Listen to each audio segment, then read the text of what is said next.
Hey guys, and welcome to Flight Sim 101. In this series of videos I'll show you the basics of flight with enough information to get you off the ground and hopefully safely back on the ground. Some of you will already know the basics of flight and just want to learn a little more. With each episode we'll look at different elements of flight that will help you progress to make you a better sim pilot, working our way through the cockpit instruments to getting off the ground and safely back on the ground. As Isaac Newton once said, what goes up must come down. With these small steps I hope to be able to teach you how to fly and become a better sim pilot. Along the way I hope to share with you a few tips that I've learnt throughout the years. I do want to point out from the start though that I am not 100% following real life procedures. If you want real life procedures then I'd recommend that you speak to a professional pilot. To start, we'll begin our journey in a 172 and then later we'll advance up to larger aircraft. But we need to take baby steps, we need to learn how to walk before we can run. Also the 172 is slow enough that we can see the changes in the aircraft and still have time to correct them before it's too late. So, with that being said, let's jump inside and let's get started. So here we are inside the 172 and there's a number of instruments and buttons, but the 6 basic instruments that we're going to look at are split into 2 groups.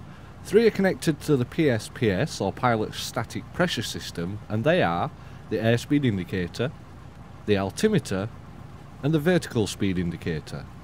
The other 3 are connected and driven by the aircraft's VSP or vacuum system pumps. These are the attitude indicator, the heading indicator and the turn coordinator. These instruments will help you to navigate and keep your aircraft within safe working parameters. They also allow you to follow ATC instructions, and these are the instruments that we're going to be focusing on today. So the aircraft's already started and we're ready to go. So let's just check the approach, make sure no one else is coming in. So that looks clear, so let's go. We'll release the parking brakes and let's move forward. So we'll just line ourselves up on the runway first and then we'll do a rolling takeoff.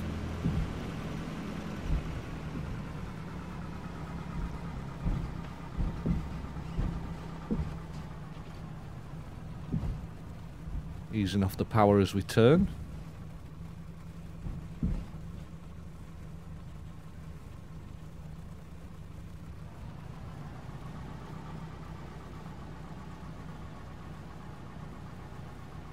Okay, we'll just hold here. Now we'll increase power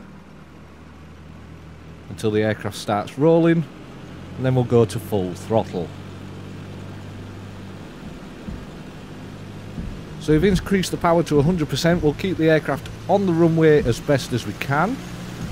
We'll let the speed climb to around 60 knots, and at 60 knots we'll pull back on the yoke, pitch the aircraft nose up, and keep the speed at around about 80 knots.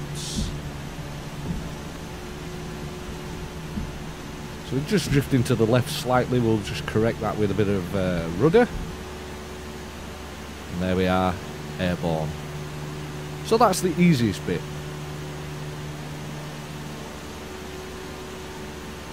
So now we're in the air, we're going to climb up to around 2,000 feet where we'll level off. And we're going to do a right hand pattern today. So this means that we'll have to initiate our first right turn 90 degrees, and then we'll do another 90 degrees which will take us on our downwind leg, and then we'll do another 90 degrees, will put us on our base, and then the final 90 degrees should put us back on final. But for now we're just going to continue our climb up to 2,000 feet. Scenery out here is quite nice, the weather's beautiful today for flying.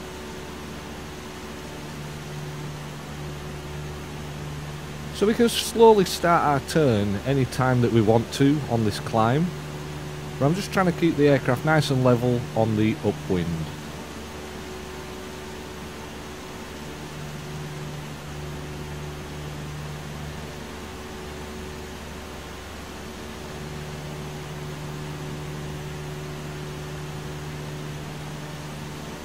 Keeping our speed at around 70 to 80 knots in a nice steady climb. We're climbing at around 700 feet per minute.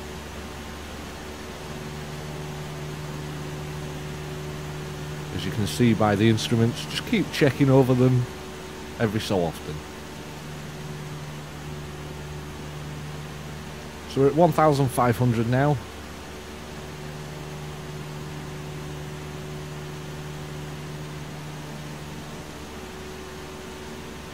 So we'll start that turn. We're going to do 90 degrees to the right. So as we turn, steady, keeping the aircraft climbing slightly because we're not at 2,000 feet yet.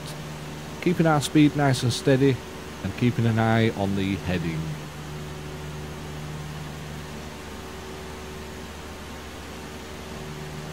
So once we've made that 90-degree turn, we'll level the aircraft out. And we'll also level off at 2,000 feet.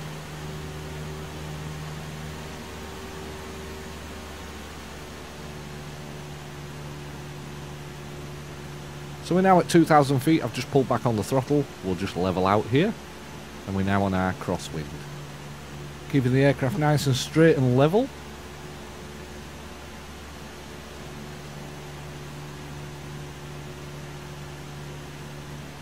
So we're now flying away from the airport, so let's go on to downwind. So another 90-degree turn to the right. Keeping an eye on the speed and the altitude. If you notice, we're slowly climbing a little bit, so I'll just correct that. We'll descend back down to 2,000 feet. Again, keeping an eye on the speed, keeping an eye on our heading. And that's another 90 degrees. So we're now on our downwind. So you can see the runway just off to our right hand side there. This is the right hand pattern. I'm just trying to trim the aircraft out slightly. Keeping our speed at around 100, 110 knots. You can see the airport just off to our right here. So we're going to keep on this heading. So we'll continue on this heading until we're far enough away from the airport that we can initiate our two 90-degree turns to bring us back on for final. We need to give enough room so that we can actually descend with enough time to land. While we're flying on this heading and direction, if you've any comments or questions or anything that you really want to know about, or anything that you want me to feature in these series of videos, please feel free to leave them in the comments.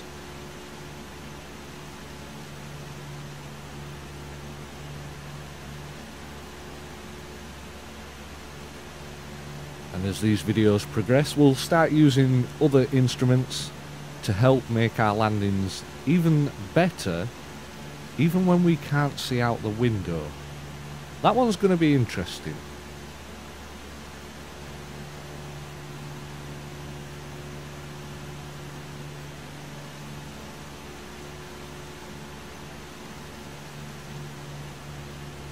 So now we've flown past the airport.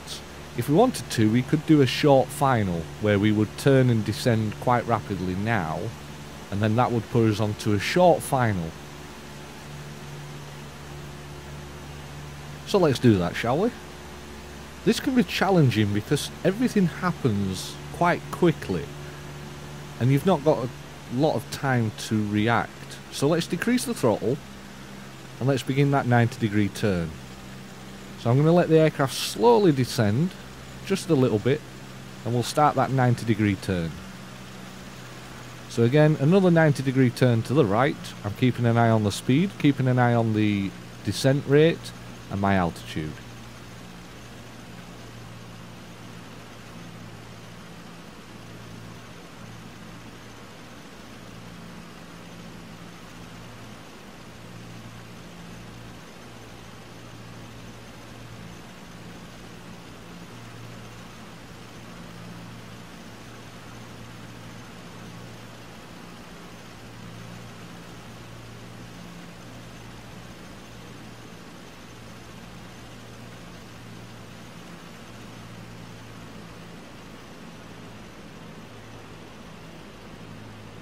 So we'll do the fourth and final 90-degree turn. This should bring us nicely onto this final. We can see the runway ahead.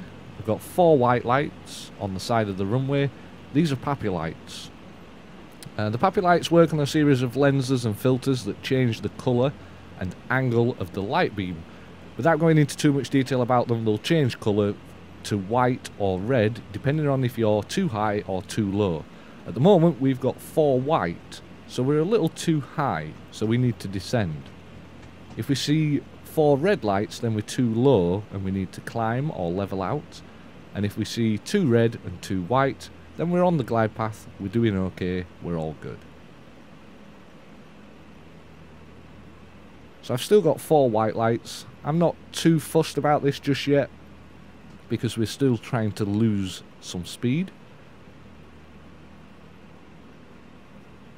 So now we've got 1 red, 3 white, which means we're slightly high, but we're in range.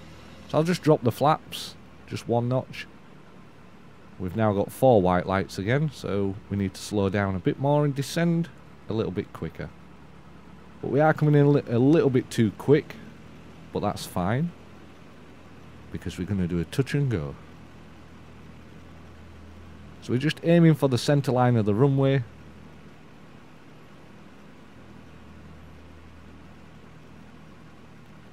And just slowly let the aircraft drop onto the runway. Lovely. So now we'll increase power again, and we'll get back airborne, and we'll do it one more time. This time we'll extend the final, so we get a little more chance to slow the aircraft down and descend on a better rate. So there's 80 knots. We're now airborne again. Bring up the flaps, and we'll do the same thing again. We'll fly runway heading. This time we'll go up to about 1,000 feet. You can climb a little quicker.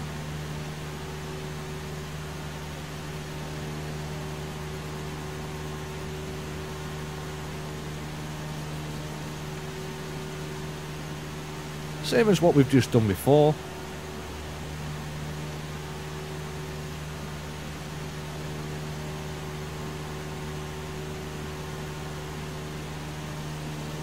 So this is what's known as the upwind.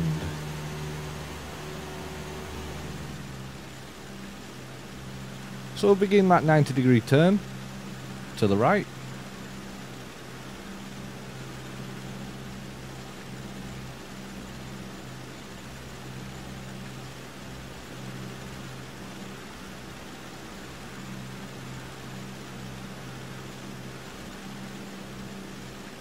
So as we turn, I'm keeping an eye on the speed, making sure that we're not going too fast or too slow. I'm keeping an eye on my vertical climb rate, making sure that we're not climbing or descending. And if I keep that at 0, I know the altitude is not going to change. I'm also checking the heading.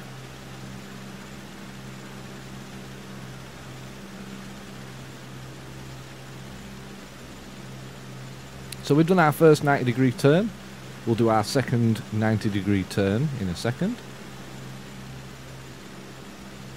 So here's our second 90-degree turn. Again, making sure that the speed is kept the same. Making sure that the vertical climb stays at 0. And if that stays at 0, then the altitude is going to remain the same. So the only other one that I'm checking is the heading. So there's second 90-degree turn. Slightly overshot that one, so I'll just correct that. But you can see the runway just off to our right hand side. We've come a little bit further out this time, so this will give us a little bit more chance on our final approach. So we're now on what's known as downwind. Let's have a look at the scenery.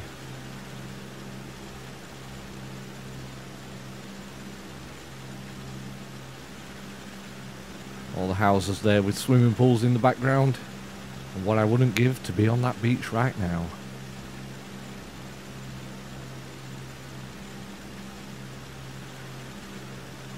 Very nice.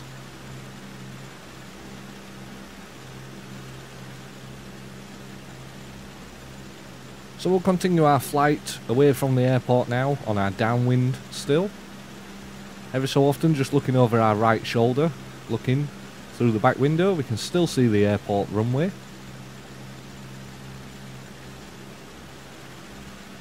And just about when we can see the end of the runway, this is when we'll begin our turn. This will give us a longer final, so I can see the end of the runway is coming up there.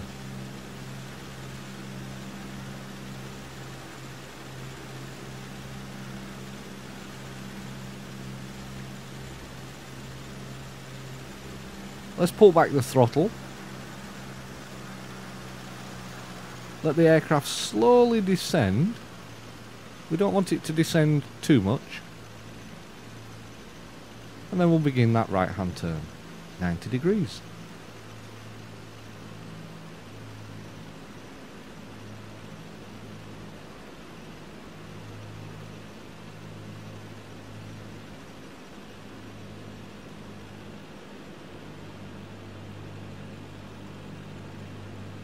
Keeping an eye on the speed, keeping an eye on the descent. We're descending a little bit too quick, but that's okay, we can correct that. We can just level out if needed. There's 90 degrees.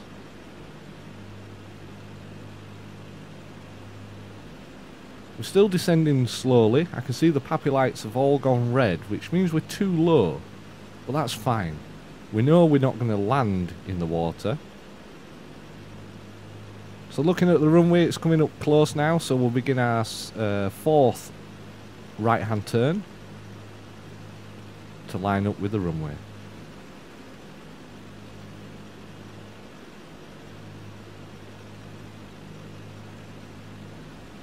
So we've just come off of base, and we're now coming on to our final. Now we're still a little bit too low, but we'll correct that in a second. So we'll just bring out the flaps. Keeping an eye on the speed, keeping an eye on the heading. We can now see the runway in front of us, so we don't need to check the heading as much. And again, slowing the aircraft down while slowly descending.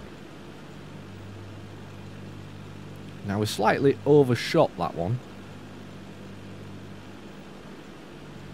Small adjustments. And this is the beauty of the Cessna 172. We can make small changes. And we've still got plenty of time to react.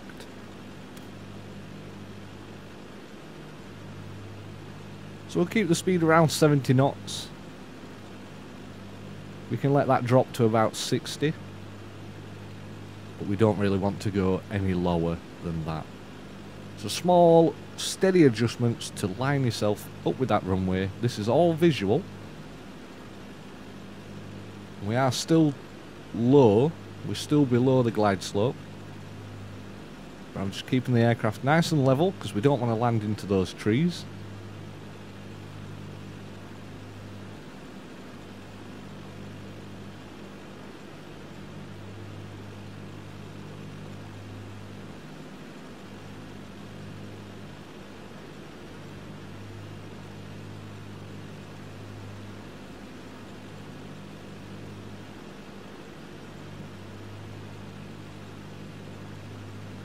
So we're over the trees, we're over the road, we've now got fields in front of us, and then the airport.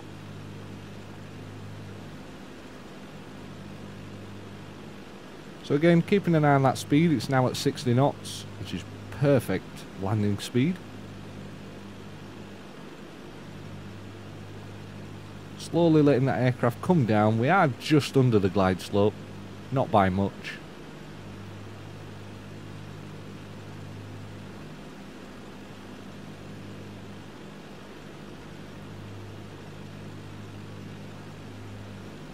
But hopefully this will be a nice smooth landing.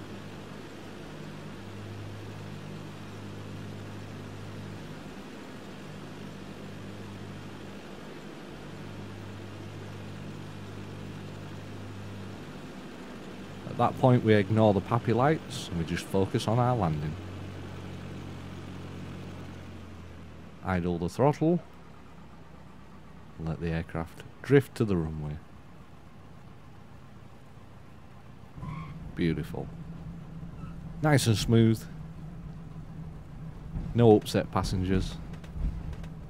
Apply the brakes. And we'll take the next exit.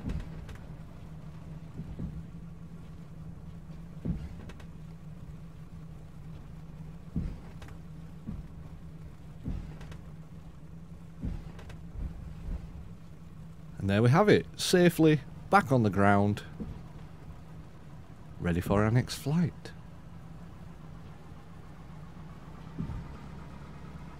So we'll just vacate the runway, we'll just apply the parking brakes here in a second, and there we have it.